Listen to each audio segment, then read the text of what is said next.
Hi friends, welcome back to cute Kannada family. So ತುಂಬ ಜನ ತುಂಬ ಕಮೆಂಟ್ಸ್ ಹಾಕಿದ್ದೀರಿ. ನಾನು ಯಾವುದಕ್ಕೆ ರಿಪ್ಲೈ ಕೊಡಬೇಕಾ ಅಥವಾ ಅವ್ರಿಗೆ ಡೀಟೇಲ್ಡಾಗಿ ವಿಡಿಯೋ ಮಾಡಬೇಕಾ ಅನ್ನೋ ಒಂದು ಕನ್ಫ್ಯೂಷನಲ್ಲಿ ಕೆಲವೊಬ್ಬರಿಗೆ ಈಸಿಯಾಗಿರೋರಿಗೆ ರಿಪ್ಲೈ ಮಾಡಿದ್ದೀನಿ, ಕೆಲವೊಬ್ಬರಿಗೆ ರಿಪ್ಲೈ ಮಾಡಿಲ್ಲ. ಹಾಗೆ ತುಂಬ ದಿನಗಳ ನಂತರ ಮತ್ತೆ ನಾನು ವಿಡಿಯೋನ ಶುರು ಮಾಡ್ಕೊಳ್ತಾ ಇದ್ದೀನಿ. ನಿಮಗೆ ಈ ಚಾನಲಲ್ಲಿ ವಿಡಿಯೋ ಹಾಕದೆ ತುಂಬ ದಿನಗಳೇ ಆಗೋಯ್ತು. ನಾನು ವಿಡಿಯೋ ಹಾಕಿಲ್ಲ ಅಂದರೂ ನನ್ನನ್ನು ಇಷ್ಟಪಡ್ತಿರೋ ಜನ, ನನ್ನ ಸಬ್ಸ್ಕ್ರೈಬರ್ಸು, ನನ್ನ ವ್ಯೂವರ್ಸು ಪ್ರತಿದಿನ ಯಾವಾಗಲಾದರೂ ಹಾಗೆ ಕಮೆಂಟ್ ಮೇಲೆ ಕಮೆಂಟ್ ಹಾಕ್ತಾನೇ ಇರ್ತಾರೆ. ಸೊ ಯಾವ ವಿಷಯಕ್ಕೆ ಅಂತ ನಾನು ಮಾತಾಡಬೇಕು ಅನ್ನೋದೇ ಒಂದು ದೊಡ್ಡ ಕನ್ಫ್ಯೂಷನ್ ಆಗಿಬಿಟ್ಟಿದೆ ದಿನೇ. ಸೊ ಹಾಗಾಗಿ ನಾನೇ ಸ್ಟ್ರಕ್ ಆಗಿಬಿಟ್ಟಿದ್ದೀನಿ, ಏನು ಮಾಡಬೇಕು ಏನು ಬಿಡಬೇಕು ಅಂತ ಹೇಳ್ಬಿಟ್ಟು. ಸೊ ಫೈನಲಿ ಡಿಸೈಡ್ ಮಾಡಿಕೊಂಡು ಒಂದು ನಾನು ನಿಮಗೆಲ್ರಿಗೂ ಕೂಡ ಉತ್ತರ ಕೊಡೋಣ ಅಂತ ಹೇಳ್ಬಿಟ್ಟು ಇವತ್ತು ವಿಡಿಯೋನ ಶುರು ಮಾಡ್ಕೊಂಡಿದ್ದೀನಿ. After the long time I am back in front of you all. So first of all ನಿಮಗೆಲ್ರಿಗೂ ಕೂಡ ನನ್ನ ತುಂಬು ಹೃದಯದ ಧನ್ಯವಾದಗಳನ್ನು ತಿಳಿಸ್ತೀನಿ. ಏಕೆ ಏನು ಅಂತಂದರೆ, ನಾನು ಇವತ್ತಿಗೆ ಈ ಒಂದು ಚಾನಲ್ನ ಫಸ್ಟ್ ಸ್ಟಾರ್ಟ್ ಮಾಡಿದ್ದು ದಿನ ಅಂದರೆ ಇವತ್ತೆಷ್ಟು ಡೇಟು ಅಂತಂದರೆ ಆಗಸ್ಟ್ 6 ನಾನು ಶುರು ಮಾಡಿದ್ದು 5 ವರ್ಷದ ಹಿಂದೆ. ಇವತ್ತಿಗೆ 5 ವರ್ಷ ಆಯಿತು ನನ್ನ ಚಾನಲ್ನ ಓಪನ್ ಮಾಡಿ. ಸೊ ಅವತ್ತಿಂದ ಇವತ್ತಿನವರೆಗೂ ಎಷ್ಟೋ ಜನರ ಪ್ರೀತಿ, ವಿಶ್ವಾಸ, ನಂಬಿಕೆಯನ್ನು ಗಳಿಸ್ಕೊಂಡಿದ್ದೀನಿ. ಅದೊಂಥರ ತುಂಬ ಖುಷಿ ಆಗುತ್ತೆ ನನಗೆ. ತುಂಬ ಜನ ತುಂಬಾ ಹೇಳ್ತೀರಿ ನನ್ನ ವೀಡಿಯೋಸ್ನ ನೋಡಿದಾಗ. ಅದು ಮಾತ್ರ ನನಗೆ ನಿಜಕ್ಕೂ ಏನು ಹೇಳಬೇಕು ಅಂತ ಗೊತ್ತಾಗಲ್ಲ. ಇವತ್ತು ಮಾತ್ರ ತುಂಬ ಒಂಥರ ಖುಷಿಯಾಗಿದ್ದೀನೋ ಅಥವಾ ನಾನು ಏನು ಹೇಳಬೇಕು ಅಂತ ಅಂದ್ಕೊಂಡಿದ್ದೀನಿ ಅದು ಕೂಡ ಗೊತ್ತಾಗ್ತಿಲ್ಲ. ವಾಟ್ ಎವರ್, ನಾನು ಕಮೆಂಟ್ಗೆ ರಿಪ್ಲೈ ಮಾಡೋಣ. ಹಾಗೆ ತುಂಬ ದಿನಗಳ ನಂತರ ಈ ವಿಡಿಯೋನ ಶುರು ಮಾಡ್ಕೊಂಡಿದ್ದೀನಿ. ಸೊ ಬೇರೆ ಏನೂ ಜಾಸ್ತಿ ಮಾತಬೇಡ. ನನ್ನ ಯೂಟ್ಯೂಬ್ ಜರ್ನಿ 5 ವರ್ಷದಿಂದ ಹೇಗಿತ್ತು ಏನಿತ್ತು ಅದೆಲ್ಲ ನನ್ನ ಕಣ್ಮುಂದೆ ಇವತ್ತು ಬರ್ತಾ ಇದ್ದೆ. ನನಗೆ ಈಗ ಮೇಲಲ್ಲಿ ಒಂದು ಮೆಸೇಜ್ ಬಂತು, ಇವತ್ತಿಗೆ 5 ವರ್ಷ ಆಯಿತು ಅಂತೇಳ್ಬಿಟ್ಟು. ಹಾಗೆ ನನ್ನ ಯೂಟ್ಯೂಬ್ ಸ್ಟುಡಿಯೋದಲ್ಲಿ ಕೂಡ 5 ವರ್ಷ ಆಯಿತು ಅಂತ ಒಂದು ತೋರಿಸಿದ್ರು, ಕಂಗ್ರ್ಯಾಟ್ಸ್ ಅಂತ ಹೇಳ್ಬಿಟ್ಟು. ಸೊ ಅದೆಲ್ಲ ನೋಡಿದಾಗ ನನಗೆ ಗೊತ್ತಿಲ್ಲದೇನೆ, ನನಗೆ ನಿಜ ಗೊತ್ತಿಲ್ಲ ನಾನು ಇವತ್ತಿಗೆ ಶುರು ಮಾಡಿ ಇಷ್ಟು ದಿನ ಆಯ್ತಲ್ಲ ಅಂತ ಹೇಳ್ಬಿಟ್ಟು. ಸೊ ಅದೆಲ್ಲ ಜರ್ನಿ ಸಡನ್ನಾಗಿ ನಾನು ಏನು ಅಂದ್ಕೊಂಡು ಶುರು ಮಾಡಿದ್ದೆ ನನ್ನ ಒಂದು ಯೂಟ್ಯೂಬ್ ಚಾನಲ್ನ ಅಂತ ಸಡನ್ನಾಗಿ ನನಗೆ ನಾನೇ ಕ್ಲಾರಿಟಿ ಕೊಡೋಕ್ಕಾಗಲಿಲ್ಲ. ಹಾಗಾಯಿತು. ಒಂದು ಕ್ಲಾರಿಟಿ ಮೈಂಡ್ನ ಇಟ್ಕೊಂಡು ನಾನು ಶುರು ಮಾಡಿದ್ದು ನಿಜ. ಆದರೆ ನನ್ನ ಅಂದ್ಕೊಂಡಿದ್ದೊಂದು, ಆಗಿರೋದೇ ಒಂದು, ಇನ್ನು ಮುಂದೆ ಆಗ್ತಿರೋದೇ ಒಂದು ಅನ್ನೋ ಥರ ಆಗೋಯ್ತಲ್ಲಪ್ಪ ಅಂತ ಒಮ್ಮೊಮ್ಮೆ ಅನಿಸುತ್ತೆ. ನಿಜ, ನನ್ನ ಒಂದು ಚಾನಲ್ನ ಬೇಕಾದರೆ ಹೋಗಿ ನೋಡಿ. ಅಲ್ಲಿ ಫಸ್ಟು ಶುರು ಮಾಡಿದ್ದೇ ಬೇರೆ, ಅದಾಗಿದ್ದ ನಂತರ ನೆಕ್ಸ್ಟ್ ನಡೆದಿರೋದೇ ಬೇರೆ, ಇನ್ನು ಅದು ಬಂದು ನಿಂತಿರೋದೇ ಬೇರೆ. ಯಾವಾಗ ಹೇಗೆ ಟೈಮು ಹೋಗುತ್ತೆ ಅನ್ನೋದೇ ಗೊತ್ತಾಗಲ್ಲ. ಆವಾಗ ನನಗೆ ದಿನೇ ಏನು ಕಂಟೆಂಟ್ ಕೊಡಬೇಕು ಅನ್ನೋದೇ ಗೊತ್ತಾಗ್ತಿರ್ತಿರ್ಲಿಲ್ಲ.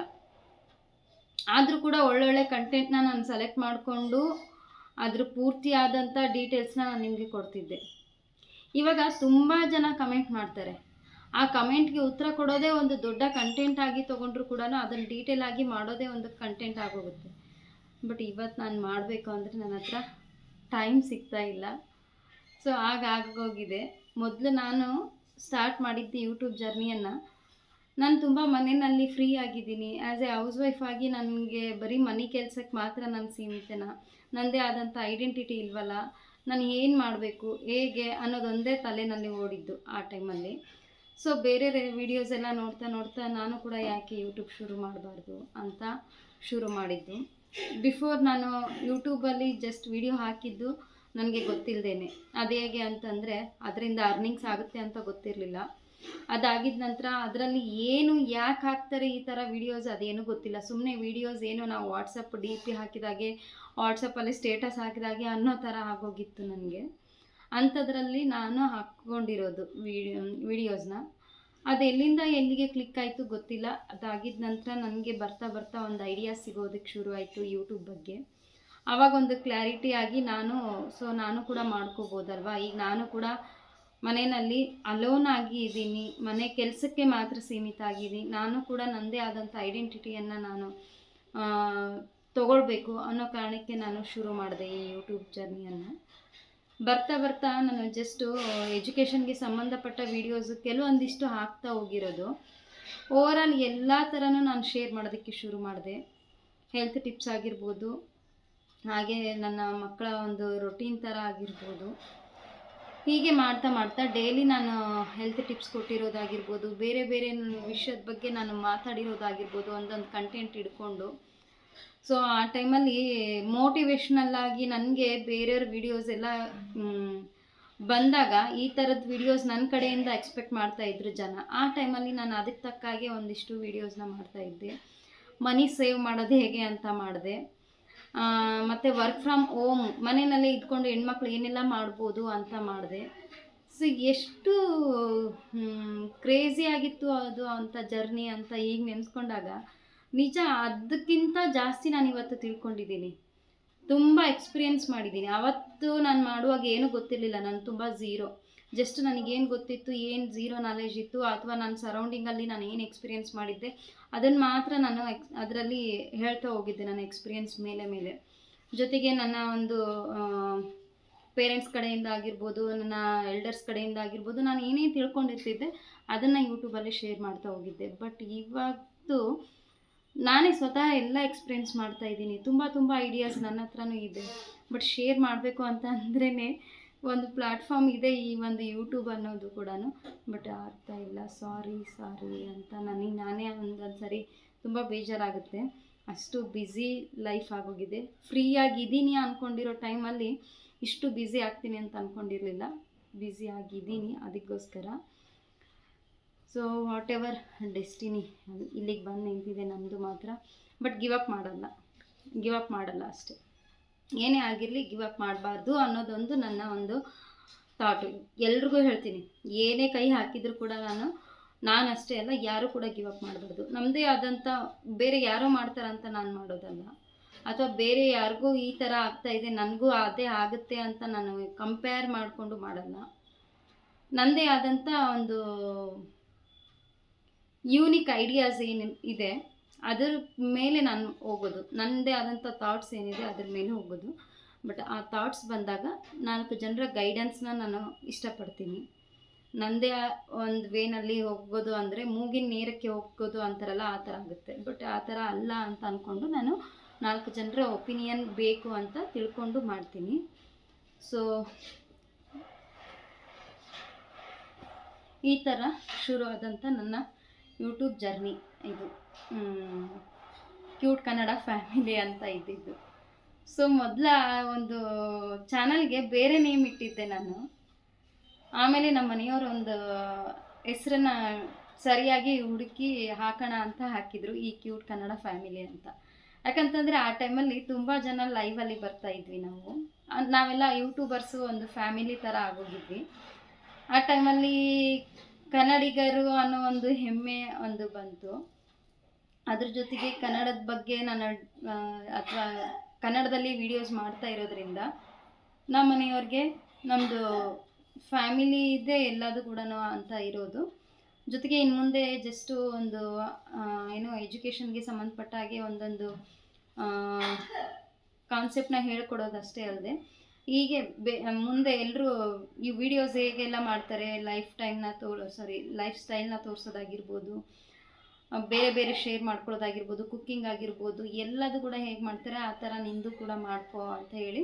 ನಮ್ಮದು ತುಂಬ ಚಿಕ್ಕ ಫ್ಯಾಮಿಲಿ. ಆ ಟೈಮಲ್ಲಿ ನಾನು, ಯಜಮಾನ್ರು, ನನ್ನ ಮಕ್ಕಳು ಅಂತ ಬಂದಾಗ ಒಂಥರ ಕ್ಯೂಟ್ ಅಂತ ಅನಿಸೋದು. ಅದಕ್ಕೋಸ್ಕರ ಕ್ಯೂಟ್ ಫ್ಯಾಮಿಲಿ ನಮ್ಮದು ಅಂತ ತುಂಬ ಜನ ನಮಗೆ ಆ ಥರ ರೆಫರ್ ಮಾಡ್ತಾಯಿದ್ರು. 2 ಮಕ್ಳ ಜೊತೆ ನಿಮ್ಮದು ಒಂಥರ ಕ್ಯೂಟ್ ಪೇರು, ಅದ್ರ ಜೊತೆ ಕ್ಯೂಟ್ ಆಗಿರೋ ಮಕ್ಕಳು ಅಂತ. ಸೊ ಅದೇ ಒಂದು ನೇಮ್ನ ಇಟ್ಕೊಂಡು ಕ್ಯೂಟ್ ಕನ್ನಡ ಫ್ಯಾಮಿಲಿ ಅಂತ ನನಗೆ ನಮ್ಮ ಯಜಮಾನ್ರು ನೇಮ್ನ ಕೊಟ್ಟರು. ಸೊ ಆ ನೇಮ್ ಇವತ್ತು ಒಂದು ಥರ ಖುಷಿ ಕೊಡುತ್ತೆ.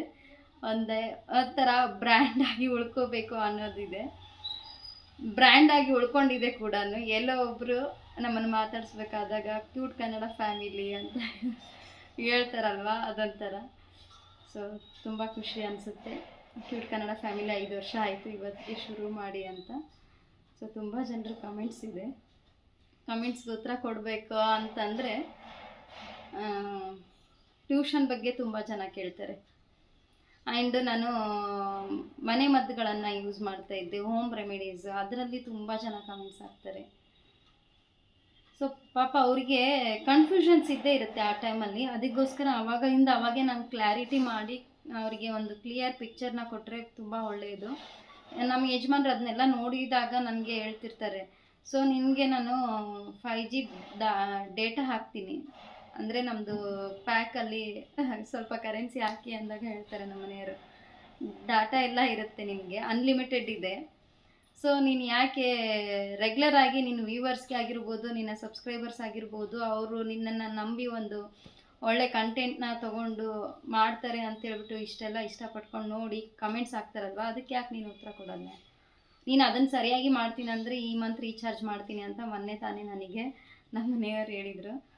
ಸೊ ಅದಕ್ಕೋಸ್ಕರ ಅದನ್ನು ಯಾಕೆ ಗಿವ್ ಅಪ್ ಮಾಡ್ತೀಯಾ ನೀನು? ಅದನ್ನು ಮುಂದುವರ್ಸ್ಕೊಂಡು ಹೋಗು, ಯಾವಾಗ ಟೈಮ್ ಸಿಗುತ್ತೆ ಅವಾಗೆಲ್ಲ ಸ್ವಲ್ಪ ಅದನ್ನು ಬಿಡ್ದಂಗೆ ಮಾಡು ರೆಗ್ಯುಲರ್ ಆಗಿ ಅಂತ ನನಗೆ ಹೇಳಿದರು. ಸೊ ಅವಾಗಿಂದ ತುಂಬ ಯೋಚನೆ ಮಾಡ್ತಾ ಬಂದು ಟೈಮ್ ತೊಗೊಂಡು ಮಾಡ್ತಾಯಿದ್ದೀನಿ. ಸೊ ಇವಾಗ ನನ್ನ ಒಂದು ಪ್ರೆಸೆಂಟ್ ಸಿಚುವೇಷನಲ್ಲಿ ತುಂಬ ಬ್ಯುಸಿ ಸ್ಕೆಡ್ಯೂಲ್ ಅಂತ ಅಂದ್ಕೊಂಡ್ರು ಕೂಡ ಅದ್ರ ಮಧ್ಯೆ ನಾನು ನಿಮಗೆ ಟಚ್ಚಲ್ಲಿರಬೇಕು. ಅದಕ್ಕೆ ಸೊ ಏನಿದೆ ನಿಮ್ಮ ಡೌಟು ಏನೇ ಇದ್ದರೂ ಕೂಡ ನಾನು ನೆಕ್ಸ್ಟ್ ನಿಮಗೆ ರೆಗ್ಯುಲರ್ ಆಗಿ ಉತ್ತರ ಕೊಡೋದಕ್ಕೆ ಪ್ರಯತ್ನ ಪಡ್ತೀನಿ ಆದಷ್ಟು. ಇವತ್ತು ಬಂದುಬಿಟ್ಟು ಟ್ಯೂಷನ್ ಬಗ್ಗೆ ಯಾರೆಲ್ಲ ಕೇಳಿದ್ದೀರಿ ಅವ್ರಿಗೆ ನಾನು ಇವತ್ತು ಉತ್ತರ ಕೊಡ್ತೀನಿ. ಕೆಲವೊಬ್ಬರು ಕೇಳಿದ್ದಾರೆ ಫೀಸ್ ಬಗ್ಗೆ. ಫಸ್ಟ್ ಸ್ಟಾರ್ಟಿಂಗ್ ಮಾಡಿದಾಗ ಫೀಸು ನಾನು 300 ಅಂತಲೇ ಹೇಳಿದ್ದು. ಈಗಲೂ ಕೂಡ ನಾವು 300 ತೊಗೊಳ್ಳೋದು. ನಾನು ಇಷ್ಟು ದಿನ ಆಯಿತು, ಅವತ್ತು ಶುರು ಮಾಡಿದಾಗಿಂದ 300 ಫೀಸೇ ನಾನು ತೊಗೊಂಡಿದ್ದು. ಇವತ್ತು ಕೂಡ ಅಷ್ಟೇ. ಈ ವರ್ಷಕ್ಕೆ ನಾನು ಚೇಂಜ್ ಮಾಡಬೇಕು ಅಂತ ಅಂದ್ಕೊಳ್ತೀನಿ. ಚೇಂಜ್ ಮಾಡಿದರೂ ಜನ ಅದನ್ನು ಅಕ್ಸೆಪ್ಟ್ ಮಾಡ್ಕೊಳ್ಳಲ್ಲ. ಎಲ್ಲೋ ಒಬ್ರು ಅಕ್ಸೆಪ್ಟ್ ಮಾಡ್ಕೊಂಡಿರೋದು ಉಂಟು. ಬಟ್ ಹೇಗೆ ಏನು ಅಂತ ಹೇಳೋಕ್ಕಾಗಲ್ಲ. ನಮ್ಮ ಸರೌಂಡಿಂಗ್ ಏನಿರುತ್ತೆ ಅದಕ್ಕೆ ತಕ್ಕಾಗೆ ನಾವು ಮಾಡ್ಕೋಬೇಕಂತಲೇ ನಾನು ಲಾಸ್ಟ್ ಟೈಮು ಫೀಸ್ ವಿಡಿಯೋ ಮಾಡಿದಾಗನೇ ಹೇಳಿದ್ದೀನಿ, ತುಂಬ ಸರಿ ಕ್ಲಿಯರ್ ಆಗಿಯೇ ಹೇಳಿದ್ದೀನಿ. ಕೆಲವೊಬ್ಬರಿಗೆ ಇವಾಗ ಸ್ಟಾರ್ಟ್ ಮಾಡಬೇಕು ಅಂತ ಅಂದ್ಕೊಂಡವ್ರಿಗೆ ಮಕ್ಕಳಿಗೆ ಈಗ ತಾನೇ ಅಡ್ಮಿಷನ್ ಬರ್ತಾ ಇಲ್ಲ ಅಂತ ಅಂದಾಗ, ಅಥವಾ ಯಾರಿಗೂ ಕೂಡ ಗೊತ್ತಾಗ್ತಾ ಇಲ್ಲ, ಯಾರು ಕೂಡ ಬರ್ತಾ ಇಲ್ಲ ಅಂತ ಅಂದಾಗ ಫ್ರೀಯಾಗಿ ಮಾಡಿ ತಪ್ಪೇನಿಲ್ಲ ಅಂತ ಕೂಡ ಹೇಳಿದ್ದೀನಿ. ಎಕ್ಸ್ಪೀರಿಯನ್ಸ್ ಆಗುತ್ತೆ, ಜೊತೆಗೆ ಒಂದು ಒಳ್ಳೆ ನಮಗೆ ನೇಮ್ ಸಿಗುತ್ತೆ ಅದರಿಂದ ಅಂತ ನಾನು ಅದರಲ್ಲೂ ಕೂಡ ಮೆನ್ಷನ್ ಮಾಡಿದ್ದೆ. ಅದಕ್ಕೆ ಅವರು ನನಗೆ ಕಮೆಂಟ್ ಹಾಕಿದ್ದಾರೆ. ಸೊ ಈಗ ಫೀಸನ್ನು ನೀವು 100 ಕೂಡ ಬೇಡ ಅಂತ ಹೇಳಿ ಫೀಸ್ ಫ್ರೀಯಾಗಿ ಮಾಡಿ ಅಂತ ಹೇಳ್ತೀರಲ್ವ ಅಂತ. ಫ್ರೀಯಾಗಿ ನಾನು ಯಾವುದಕ್ಕೆ ಕೇಳಿದೆ ಅಂತಂದರೆ ಇದೇ ಕಾರಣಕ್ಕೆ. ಸ್ಟಾರ್ಟಿಂಗು ಟ್ರಬಲ್ ತುಂಬ ಆಗುತ್ತೆ. ಒಂದು ಟ್ಯೂಷನ್ ಶುರು ಮಾಡ್ತೀನಿ ಅಥವಾ ಏನೇ ಒಂದು ಶುರು ಮಾಡ್ತೀನಿ ಅಂದರೂ ಕೂಡ ಅಲ್ಲಿ ಏನು ಮಾಡ್ತಾರೆ ಜನ ಬರಲ್ಲ ಒಂದೇ ಸರ್ಗೆ. ಇವಾಗೇನೋ ಸಾಕಷ್ಟು ನಾವು ಅಡ್ವರ್ಟೈಸ್ ಮಾಡ್ಕೊಳ್ಳೋದಕ್ಕೆ ಇದ್ದೇವೆ.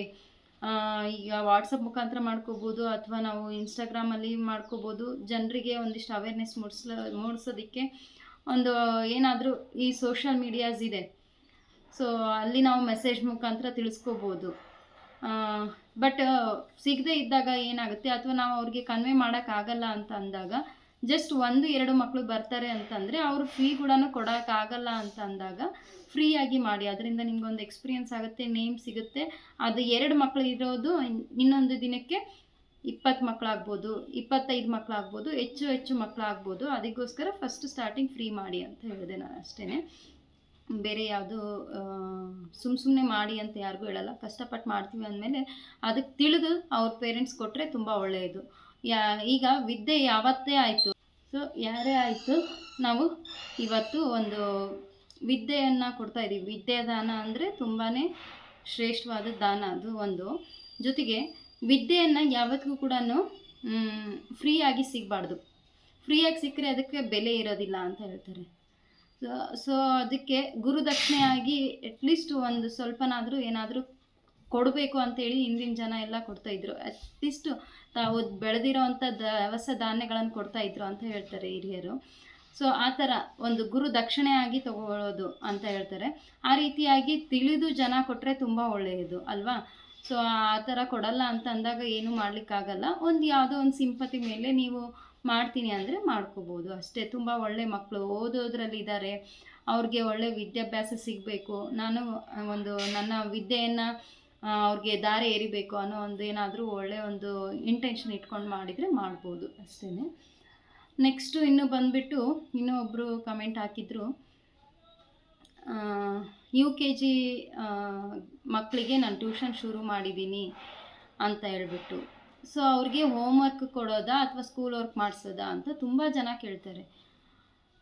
ಇಲ್ಲಿ ನನ್ನ ಒಂದು ಅಭಿಪ್ರಾಯ ಏನಪ್ಪ ಅಂತಂದರೆ, ಸ್ಕೂಲ್ ವರ್ಕ್ ಅಂತ ಅಂದ್ಕೂಡಲೇ ಆಟೋಮೆಟಿಕ್ಕಾಗಿ ಅವರು ಟೀಚರ್ಸ್ ಭಯಕ್ಕೆ ಮನೆಯಲ್ಲಿ ಮಾಡ್ಕೊಳ್ತಾರೆ. ಬಟ್ ಕೆಲವೊಂದು ಮಕ್ಕಳು ಹೇಗೆ ಅಂದರೆ ಮನೆಯಲ್ಲೂ ಕೂಡ ಮಾಡಲ್ಲ, ಮನೆಯಲ್ಲಿ ಪೇರೆಂಟ್ಸ್ ಭಯನೂ ಇರಲ್ಲ, ಟೀಚರ್ಸ್ ಭಯನೂ ಇರಲ್ಲ ಅಂತ ಅನ್ನೋ ಮಕ್ಕಳು ಮನೆಯಲ್ಲೂ ಕೂಡ ಮಾಡಲ್ಲ, ಎಲ್ಲೋದ್ರೂ ಮಾಡಲ್ಲ.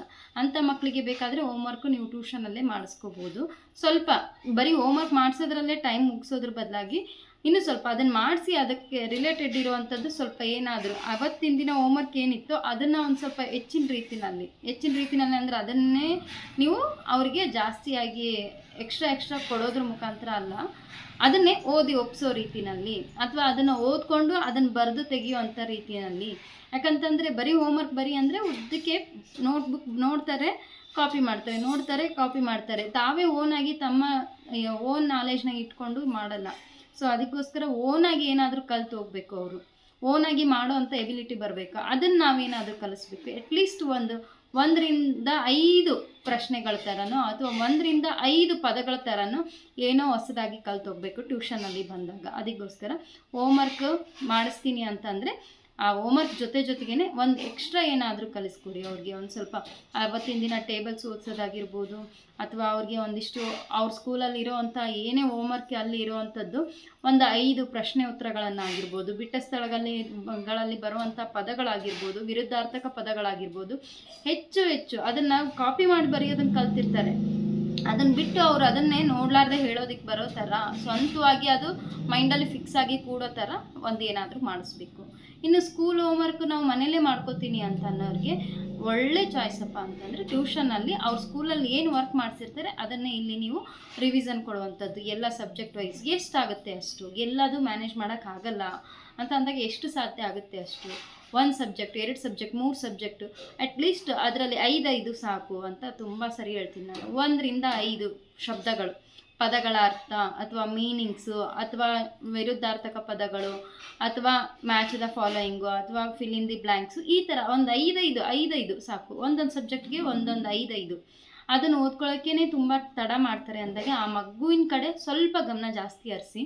ಒಂದೊಂದು ಮಗು ತುಂಬ ಬೇಗ ಓದ್ಕೊಂಡು ಬಂದುಬಿಡ್ತಾನೆ, ಹಿಂಗೆ ಹೋಗಿ ಅದನ್ನು ಓದ್ಕೊಂಡು ಬಾ 5 ನಿಮಿಷ 10 ನಿಮಿಷ ಟೈಮ್ ಕೊಡ್ತೀನಿ ಅಂದಾಗ ಹಿಂಗೆ ಹೋಗಿರ್ತಾನೆ, ಮ್ಯಾಮ್ ಐ ಆಮ್ ರೆಡಿ ಅಂತ ಹಿಂದೆ ನಿಂತಾನೆ, ಅಥವಾ ನನಗೆ ಬರುತ್ತೆ ಕೇಳಿ ಅಂತ. ಸೊ ಕೆಲವೊಂದು ಮಗು ಅಲ್ಲೇ ಹೋಗಿ ಓದ್ಕೊಂಡು ಬಾ ಅಂತ ಅಂದರೆ ಅರ್ಧ ಗಂಟೆ ಆದರೂ ಅಲ್ಲೇ ಕೂತಿರ್ತಾನೆ, 1 ಗಂಟೆ ಆದರೂ ಅಲ್ಲೇ ಕೂತಿರ್ತಾನೆ. ಆ ಮಗುವಿಗೆ ಏನು ಮಾಡಬೇಕು, ಅವ್ರ ಕಡೆ ಗಮನ ಕೊಟ್ಟು ಆಯ್ತಾ ಅಥವಾ ಮುಂದೆ ಕರೆಸಿಬಿಟ್ಟು 1 ಸರಿ ಬಿಟ್ಟು 2 ಸರಿ ನೀವೇ ಓದಿಸ್ಬೇಕು.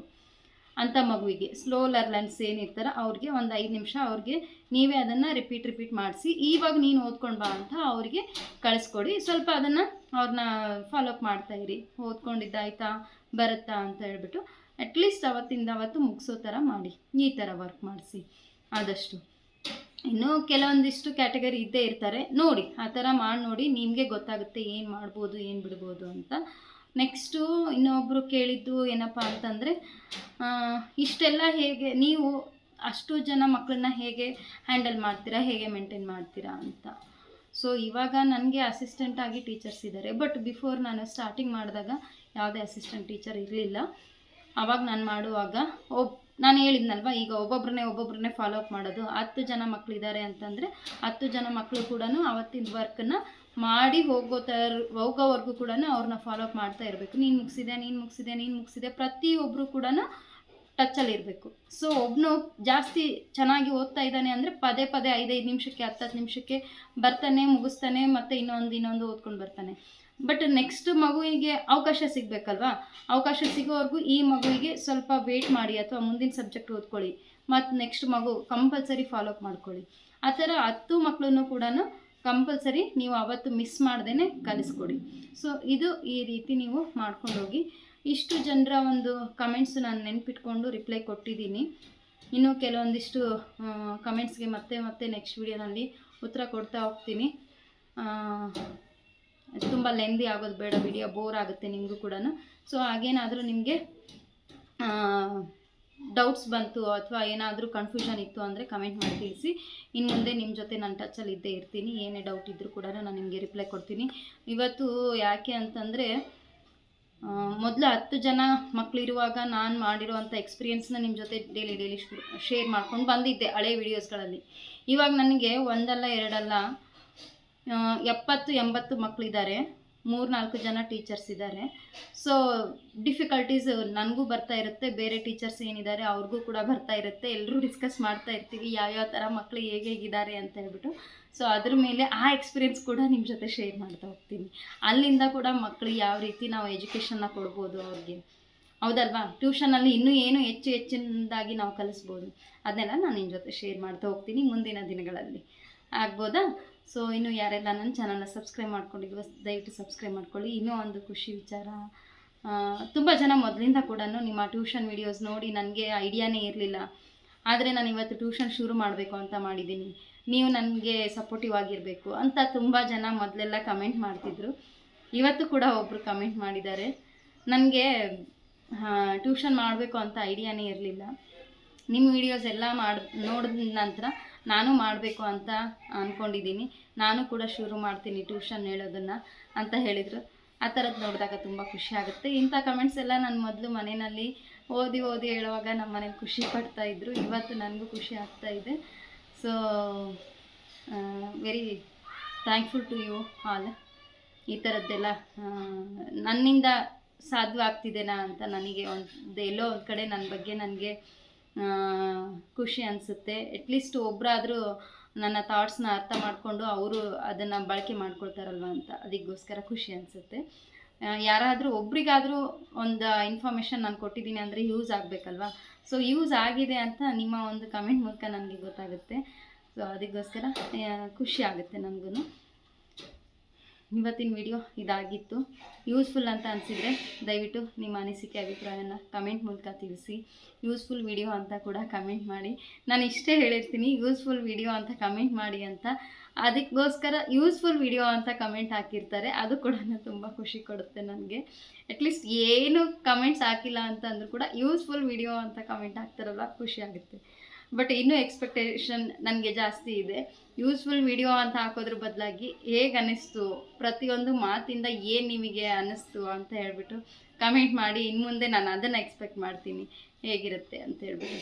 ಸೊ ಆಗ್ಬೋದಾ? ಮತ್ತೆ ನೆಕ್ಸ್ಟ್ ವಿಡಿಯೋನಲ್ಲಿ ಸಿಗೋಣ. Until then take care. ದಯವಿಟ್ಟು ಇನ್ನೂ ನನ್ನ ಚಾನಲಲ್ಲಿ ಟ್ಯೂಷನ್ ಬಗ್ಗೆ ಡೌಟ್ಸ್ ಇತ್ತು ಅಂತಂದರೆ ವಿಡಿಯೋಸ್ ಸಾಕಷ್ಟು ಇದೆ, ಹೋಗಿ ನೋಡಿ. ಅಲ್ಲಿಂದ ನಿಮಗೆಲ್ಲೋ ಒಂದು ಕಡೆ ಒಂದು ಐಡಿಯಾ ಸಿಗುತ್ತೆ, ಅಲ್ಲಿಂದ ನಿಮಗೂ ಒಂದು ಮೋಟಿವ್ ಆಗುತ್ತೆ. ನೀವು ಒಂದು ಟ್ಯೂಷನ್ ಶುರು ಮಾಡಬೇಕು ಅಂತ ಅಂದ್ಕೊಂಡಿದ್ರೆ ಅಲ್ಲಿಂದ ಕೂಡ ನೀವು ಒಂದು ಇನ್ಸ್ಪೈರ್ ಆಗ್ತೀರಿ. ಅದಕ್ಕೋಸ್ಕರ ಸೊ ಮತ್ತೆ ಸಿಗ್ತೀನಿ. Thanks for watching. Bye bye.